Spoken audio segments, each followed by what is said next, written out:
मैं तुमसे पूछता हूँ √9 की वैल्यू, तुम बोलते हो 3।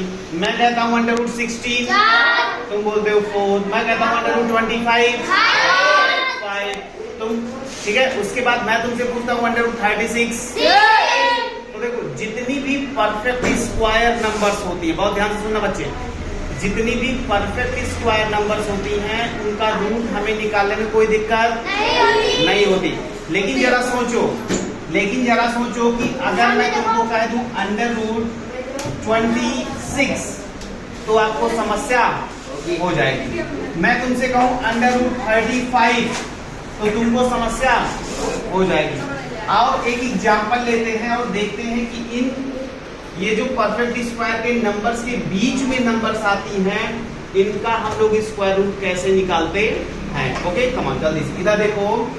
मैं सबसे पहली संख्या आपके लिए ले रहा हूं √35। ओके अब ध्यान से सुनना, ये बताओ कि क्या √36 एक परफेक्ट स्क्वायर नंबर है? नहीं है। इसका मतलब ये हुआ कि 35 का हमें रूट निकालने के लिए क्या करना पड़ेगा?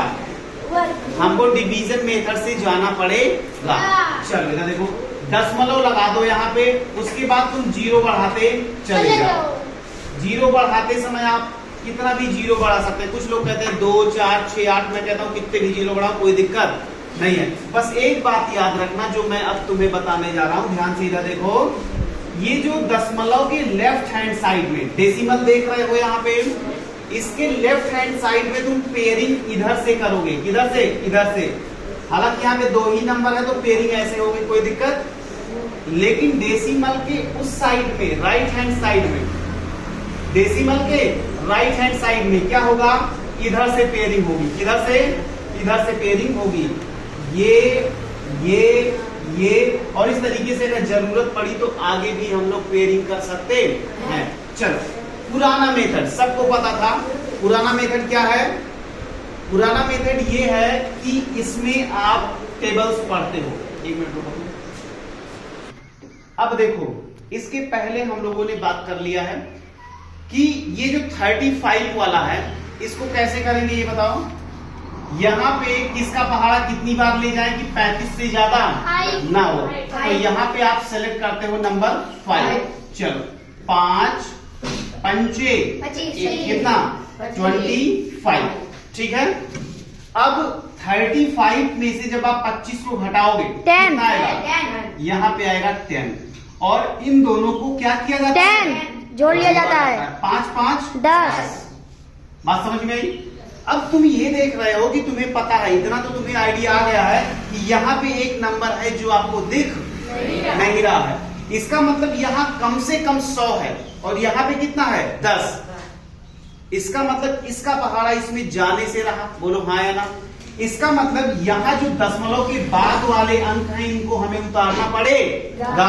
तो चलो ठीक है, यहाँ पे दशमलव लगा दो और इन दोनों को यहाँ पे नीचे ले आओ। बात समझ में आई? अब ये बताओ कि कितनी बार पहाड़ा ले जाएगा?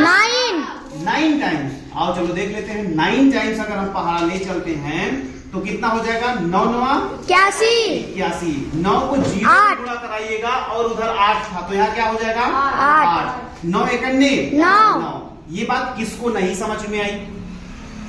पक्का सबको समझ में आ गई? चलो बहुत अच्छे। यहाँ से जब आप सब्ट्रैक्ट करिएगा, घटाइएगा तो 9 में से 1 गया 10 आएगा। 10 में से 1 गया 9। बहुत बढ़िया। यहाँ पे बचा 9। 9 में से 8 गया 1। यहाँ पे 9। ये पूरा हो जाएगा खत्म। बोलो हाँ या ना? पक्का। अब इसमें भी देखो 9 फिर से इसको जोड़ा जाता है। 9 9 18। यहाँ पे आया 1, यहाँ पे आया 1। अब फिर से ये वाला 0 आप जोड़े में उतारना, पेयर उतरेगा। समझ में आएगा? ये नीचे आ गया। बोलो हाँ या ना? समझ में आई इतनी बात? चलो आ जाओ। अब कितनी बार ले चले? बहुत बढ़िया। एक बार। चलो 1 का पहाड़ा 1 में 1 का पहाड़ा 8 में 8 1 का पहाड़ा 1 में 1 का पहाड़ा 1 में 1। चलो घटाना शुरू कर दो। 10 में से 1 गया 9। यहाँ पे कितना आया? 9 में से 8 गया 1। यहाँ पे कितना आया? 8। 8 में से 1 गया 7। हमसे बोला गया था, हमसे क्या बोला गया था, हमसे ये बोला गया था कि दशमलव के कितने अंकों तक, 2 अंकों तक, तो 2 अंकों तक हम लेकर चले गए, कोई दिक्कत नहीं। बात समझ में आई। तो इसी तरीके से जरूरी नहीं है कि 2 अंक, 3 अंक, 4 अंक, जितना भी, अब आगे ये संख्या उतार लेना और ये जैसे ही उतारा फिर यहाँ पे 1 1 2, यहाँ पे 8, यहाँ पे 1, यहाँ पे 1, अब कितनी बार ले जाए, 6 बार। चलो एक बार और लेकर चलते हैं, 6 बार, 6 6। बात समझ में आ रही है कि नहीं, 6 छक्के 36, 36 के 6, 6 दूनी 12, 12 3 15, बहुत अच्छे। 6 8 48, 48 से 49 और 6 करने 6 6 4 10 और 6 करने 6 6 7। चलो फिर से घटाओ, 10 में से 6 गया 4, 9 में से 5 गया 4, यहाँ पे आया 8, 18 में से 9 गया 9, यहाँ पे 0, यहाँ पे 0। फिर से अगर जरूरत पड़ती है, हेलो बच्चे, अगर जरूरत पड़ती है तो यहाँ पे भी फिर से 0 बढ़ा करके हम इसको नीचे उतार ले आते हैं और उसके बाद फिर से वही प्रोसेस, 6 6 12 के 2, यहाँ पे 3, यहाँ पे 8, यहाँ पे 1, यहाँ पे 1 और फिर एक बार तुम ये जुगाड़ लगाना या देखना कि कितनी बार हम टेबल सब पढ़ सकते हैं। तो इस तरीके से दशमलव के वर्गमूल निकाले जाते हैं। किसी भी बच्चे कोई दिक्कत बोलो, पक्का? चलो इसको डाउनलोड करो।